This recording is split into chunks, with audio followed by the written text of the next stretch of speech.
Bluejs varētu izskatīties kā vienkārši bērnu pārraide, taču, ja pievērs uzmanību, sērijās patiesībā ir ļoti daudz slēptu detaļu. Apskatīsim dažas slēptas detaļas, kuras, iespējams, esi palaidis garām. Sērijā Miedziņa laiks. Bingo sapnis patiesībā ir saistīts ar vakara pasakām, kuras viņas mamma lasīja agrāk šajā sērijā. Pirms došanās gulēt, Čilī Bingo lasa divas dažādas grāmatas. Viena ir par saules sistēmu, bet otra par dzīvniekiem, kas izšķiļas no olām. Kad Bingo aizmieg, viņas sapnis kļūst par abu stāstu apvienojumu. Sapnī Bingo izšķiļas no zemes gluži kā cālis, kas izšķiļas no olas. Vēlāk viņas rotaļlieta Flopijs izšķiļās no mēnesis tieši tāpat. Tajā pašā laikā Bingo ceļo cauri kosmosam, izpētot planētas, kas saistās ar grāmatu, ko Čilī lasīja iepriekš. Tā ir neliela detaļa, bet tā parāda, kā Bingo iztēle sapludina stāstus, ko viņa dzirdēja pirms aizmigšanas. Kā mēs zinām, Žans Liks runā franču valodā. Tas ir ļoti skaisti. Sērijā Kempings Bluejs un Žans Liks nesaprot viens otru valodu, taču viņi joprojām spēj kopā spēlēties un kļūt par draugiem. Tas ir viens no iemesliem, kāpēc šī sērija ir tik atmiņā paliekoša. Bet te ir interesanta detaļa. Ja skatāties šo sēriju franču valodas versijā, valodas patiesībā ir apmainīts vietām. Bluejs runā franču valodā, kamēr Žans Liks runā angļu valodā. Mums vajag kaut ko ēdamu. Mēs varētu iestādīt, piemēram... Tā ir gudra ideja, kā saglabāt domu par diviem bērniem, kas runā dažādās valodās. Un ir vēl viena maza detaļa par Žanu Liku. Sērijā Bingo, kad Bingo atrodas rotaļistabā, uz sienas var pamanīt zīmējumu ar Blueju un Žanu Liku. Tā ir neliela detaļa fonā, kas parāda, cik ļoti Blueja novērtēja draudzību, ko viņi ieguva kempinga brauciena laikā. Tagad nākamā detaļa ir patiešām smieklīga. Sērijā Guļamistaba pašā sākumā gaiteņa galā pie sienas ir pielipis violets, lipīgais gekons. Bet, ja uzmanīgi skatāties, visā sērijas gaitā ar to notiek kaut kas interesants. Kad meitenes dala savas mīkstās rotaļlietas, gekons pirmo reizi sāk atlipt no sienas. Tad, kad Čilī pieķer Bingo, kas stumj mazo grāmatu plauktu, gekons ir vēl zemāk nekā iepriekš.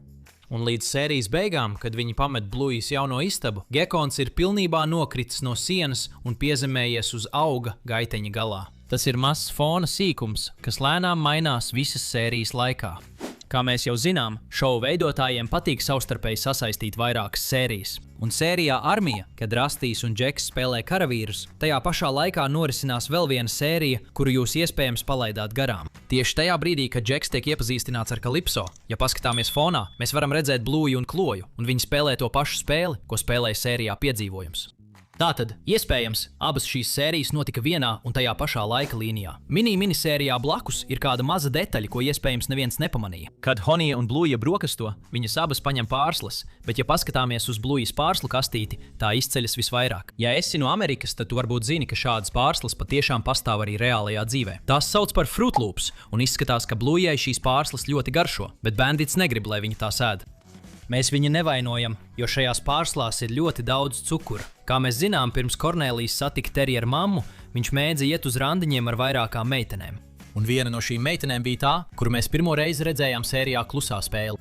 Bet interesantākais par viņu ir tas, ka kopš šīs sērijas mēs viņu jau esam pamanījuši 3 dažādos gadījumos, 3 dažādās sērijās. Pirmā ir sērija Deju režīms. Šeit viņa bija kopā ar vēl vienu suni, kurš valkāja saules brilles. Un sērijā Solījumi rotaļu laukuma ainā, kad Bluejs un Bingo dodas spēlēties, viņi stāv uz ielas un runā ar to puisi, kurš pārdod lētākus elektrības plānus. Atceries viņu? Tas ir tas pats tēls, kurš zvana Hillera ģimenes durvju zvanu sērijā Aitu suns.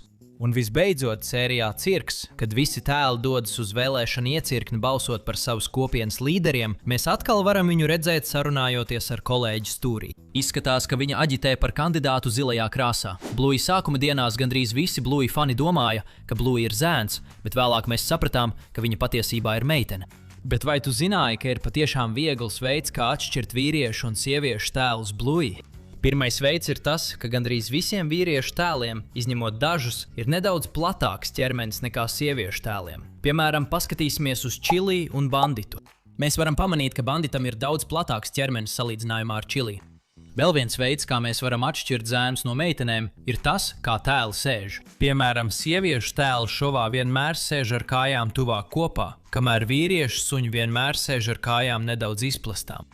Un kad meitenes spēlē spēles, izliekoties par vīriešu suņiem, viņas sēž tāpat kā vīriešu tēls.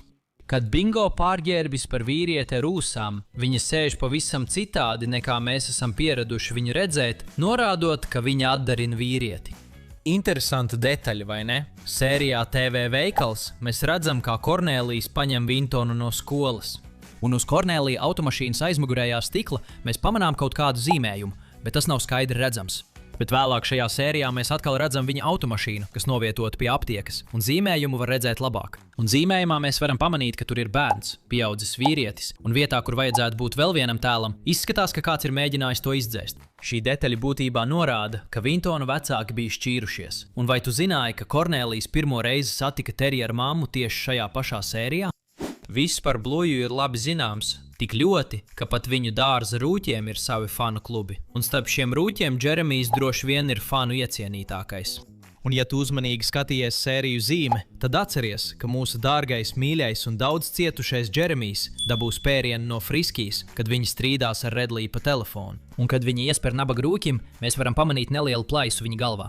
Bet vai tu zināji, ka šī plaisa nav radusies Friskijas spēriena dēļ, bet gan kādā no iepriekšējām sērijām? Jā, tieši tā. Neskatoties uz Friskijas agresiju pret nabaga dārza rūķi, mēs varam pamanīt, ka pat pirms tam viņš jau bija salauzts. Lūk šī detaļa. Šī ir tieši atsauce uz sēriju Ceļotāji ar mugursomām. Tajā Bluey un Bingo spēlējas turoties pie bandita.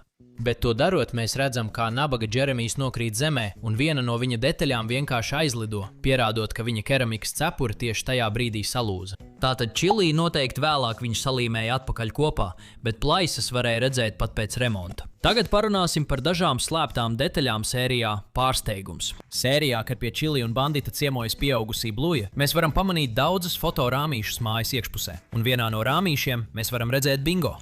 Un, ja paskatās uz fotogrāfijas fonu, var redzēt Lieldienu salu. Ja tu nezini, tad Lieldienu sala ir viens no populārākajiem galamērķiem cilvēkiem, kuri interesējas par arheoloģiju. Un, tā kā mēs zinām, ka visam Bluejā ir sava nozīme, tas ļoti iespējams nozīmē, ka Bingo sekoja bandita pēdās un kļuva par arheologu tieši tāpat kā viņš. Un otrā fotogrāfijas rāmī mēs varam redzēt visu Healer ģimeni attēlā. Un izskatās, ka šī fotogrāfija tika uzņemta Bluejas izlaidumā, jo attēlā mēs redzam Blueju, kura tur savu diplomu un valkā izlaiduma cepuri. Vai tu zināji, ka Blueja ir radīšanas eksperte? Sērijā Karija misija mēs pamanījām nelielu detaļu. Sērijā mēs redzam Blueju un Čilī sēžam kopā. Viņas abas kopā āda kaut ko. Un tajā pašā sērijā bandits ir redzams ceļojam prom no mājām. Un acīm redzot, viņš ir prom 6 nedēļas. Vēlāk. Sērijā mēs redzam banditu video zvanā ar Čilī un meitenēm, un zvana laikā Blueja viņam parāda, ko viņa un mamma taisa. Bet interesantākais ir tas, ka, kad bandits atgriežas no ceļojuma, Healer meitenes dodas uz lidostu viņu sagaidīt. Vai jūs visi pamanījāt, ka Blueja ir šalle tieši tādās pašās krāsās kā tas, ko viņa ar mammu taisīja? Tas nozīmē, ka varoņi turpina savu dzīvi arī tad, kad mēs viņus neredzam ekrānā. Un vēl jāsaka, ka Blueja ir ļoti laba adītāja. Sērijā Vectētiņš mēs uzzinājām mazliet vairāk par Čilī bērnību. Patiesībā viņa kā kucēns spēlējās tieši šajā vietā. Kad Čilī un viņas meitas sāk sacensības, lai noķertu Vectētiņu pie viena no kokiem, mēs varam redzēt, ka uz viena no tiem ir uzrakstīts Čilī vārds. Tāpēc mēs uzskatām, ka arī Čilī bija diezgan palaidnīga, kad viņa bija Blueja un Bingo vecumā. Un, protams, viņi nolēma atzīmēt savu teritoriju. Šajā brīdī lielākā daļa no mums zina par Healer ģimenes automašīnas numurzīmes detaļu, kur 419 nozīmē zilas krāsas stoni, bet HLR nozīmē Healers. Tātad būtībā zilais Healers. Bet vai jūs zinājāt, ka ir arī citas numurzīmes ar vēl interesantākiem cipariem? Piemēram, terjera mammas numurzīme būtībā veido vārdu terjers, bet smieklīgākā numurzīme pieder Bellai. Ja mēs paskatāmies uz viņas numurzīmi, tā lasās kā pārāk daudz bērnu, būtībā norādot uz viņas 9 bērniem. Tātad šīs bija dažas no slēptajām detaļām, kuras jūs iespējams palaidāt garām. Un kā vienmēr, tiksimies ar jums nākamajā video.